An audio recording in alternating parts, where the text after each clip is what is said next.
Selamat pagi atau selamat malam untuk yang kelas malam. Kita jumpa lagi di perkuliahan rekayasa perangkat lunak. Pada pembahasan kali ini kita akan membahas mengenai pengertian sequence diagram, ya, serta hal lain yang berkaitan dengan sequence diagram. Jadi sequence diagram ini merupakan salah satu diagram yang terdapat pada UML, ya, Unified Modeling Language. Di yang mana sequence diagram ini merupakan suatu bentuk dari diagram yang di dalamnya menggambarkan adanya kolaborasi antar sejumlah objek yang dinamis, ya.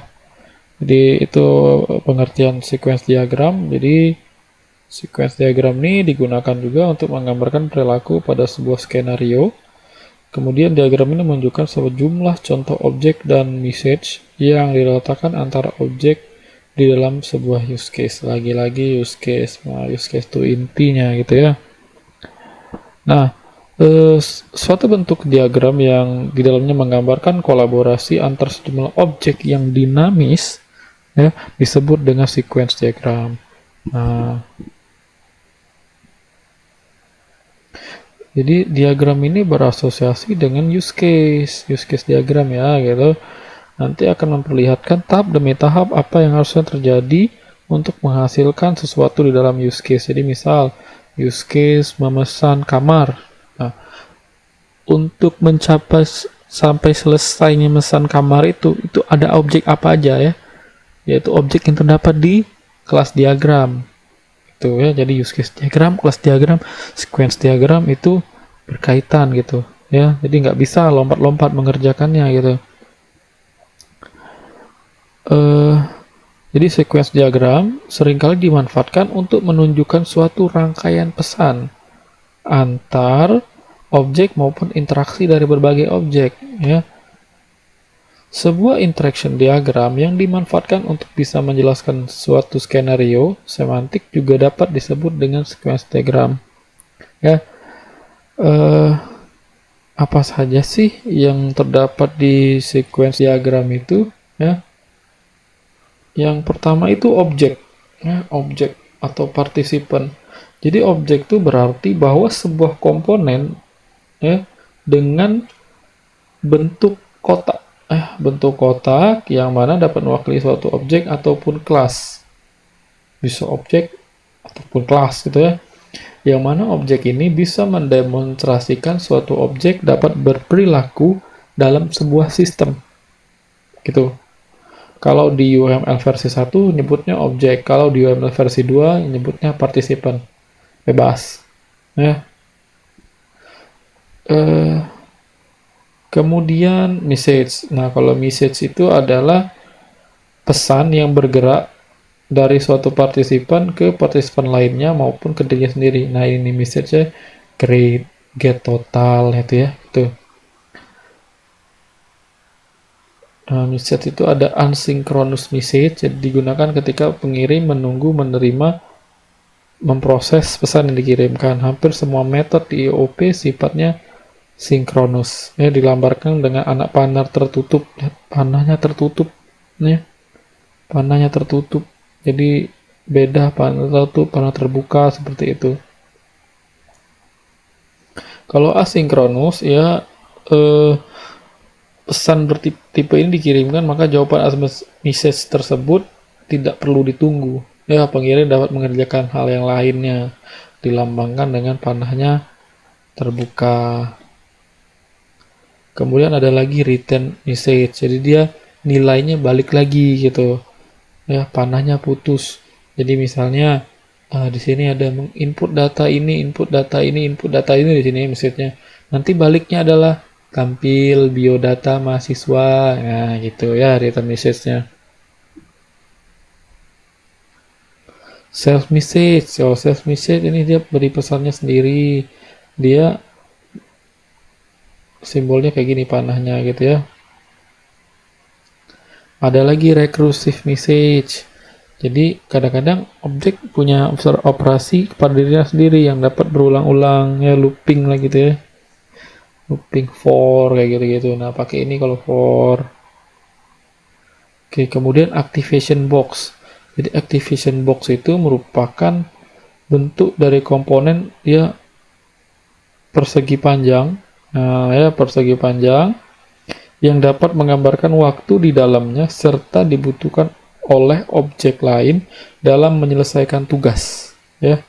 Dalam menyelesaikan tugas dalam kurun waktu yang diperlukan untuk menyelesaikan tugas lebih lama, maka activation box juga akan lebih panjang. Nah, ini kan aktor ini banyak nih ya kegiatannya, makanya panjang activation boxnya. Kalau objek yang ini dia segini karena dia segini aja kegiatannya gitu.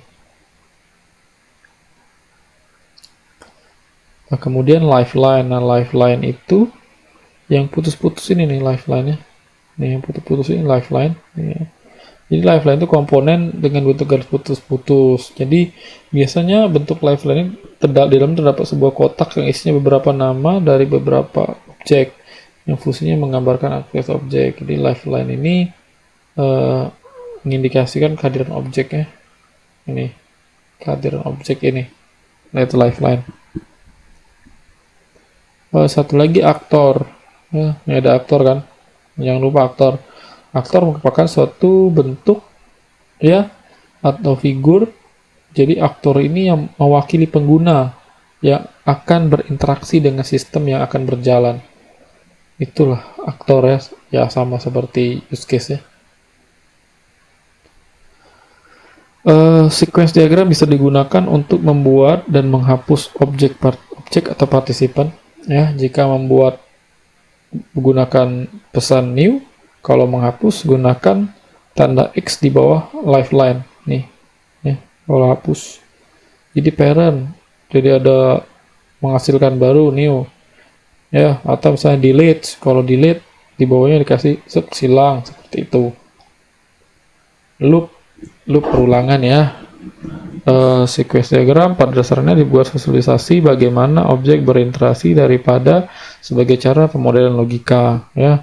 Kan ada loop, ada for seperti itu. Nah, gimana sih syarat loop itu? Nah seperti ini loop ya. Dia ada muter tadi yang recursive message tadi gitu. Until password recovered, dia akan terus gitu ya. Akan terus recall sampai akhirnya berhasil login komputer itu. Kalau if bagaimana? Nah, ayo if tergantung case-nya gitu. Contoh ini di ATM, rekeningnya lebih besar dari mau diambil gitu ya. Cek debitnya, kemudian store foto cek dan lain-lain. Kalau tidak, bisa tidak cukup ya sudah return cek, balik lagi gitu kan. If kayak gini penggambaran if ya.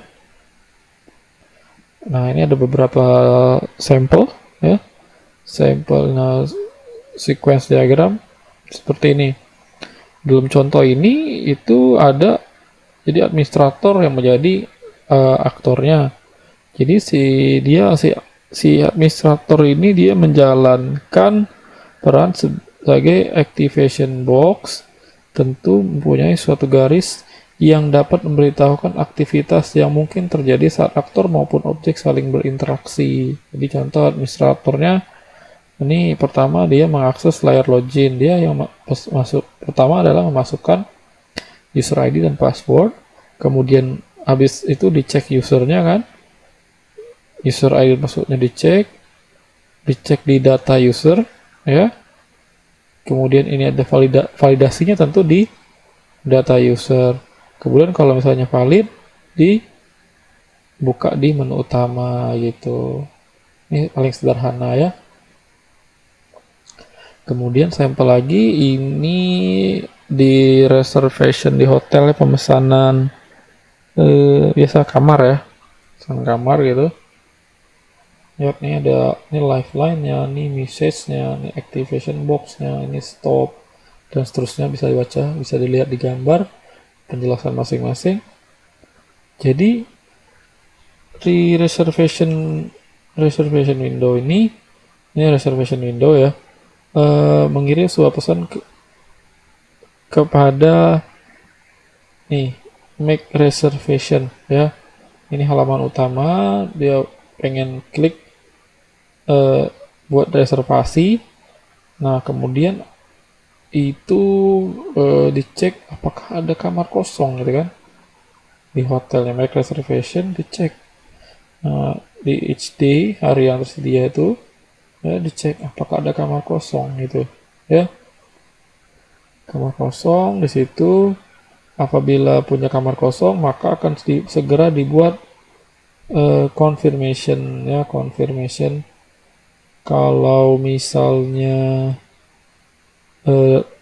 nih lifeline-nya putus-putus tuh ya.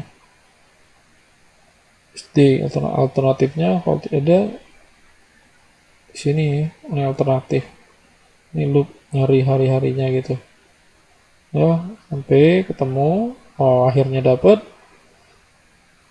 Oh, ini kamarnya benar.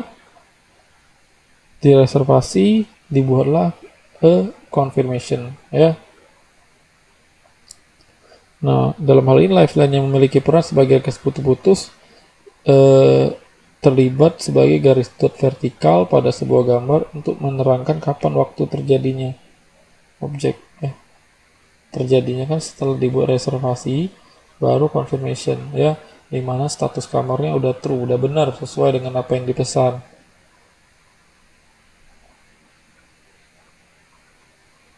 Seperti itulah kurang lebih sequence diagram ya. Jadi agak ribet memang sequence diagram ini, hati-hati buatnya ya. Jadi kita perlu perhatikan use case diagram alurnya di basic flow ya, flow of event, kemudian melihat di kelas diagram di atribut dan metodenya ya, di objek-objeknya. Jadi harus sama tuh objek yang ada di kelas diagram dengan yang ada di sequence diagram, jangan sampai beda. Misal di sana namanya di kelas diagramnya buat reservasi gitu ya pesannya. Tapi nanti di sequence diagram make reservation, itu kan udah berbeda gitu, tidak boleh, salah. Jadi harus sama. Kalau di sana buat reservasi, di sini pun harus buat reservasi. Kalau di sana make reservation, di sini juga harus make reservation ya, seperti itu. Seperti itu saja sequence diagram. Oke. Sampai jumpa lagi di pertemuan berikutnya. Silahkan kalian coba latihan buat sequence diagram ini ya. Harus sering-sering latihan memang. Sampai jumpa.